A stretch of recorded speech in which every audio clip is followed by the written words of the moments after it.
over the last few days, I've been struggling a little bit with trying to figure out if I'm the wrong person in the situation or the one, that needs to change, or if it's someone else.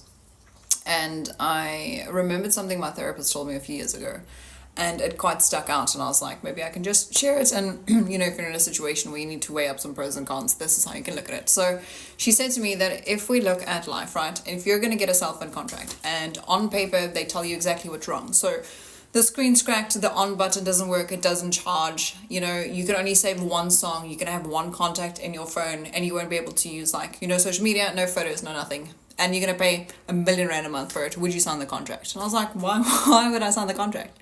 And she said to me, okay, if you're not willing to spend money, that's something, that it's just money, there's no worth to it, it's just money. If you're willing not to spend your money on something because it's a terrible idea, why do you spend your time with people that is a terrible idea? And I was like, what do you mean? She said to me, if you had a contract for the person that you're dealing with, whoever you're struggling with, any situation, and you write those pros and cons, like what are you getting in return for what are you giving, would you still sign the contract? And I was like, probably not, because I'm not going to give money away to a phone that's not going to work. So she said to me, then why do you give your time away to someone that's just going to take it? It's broken. You can't do anything there.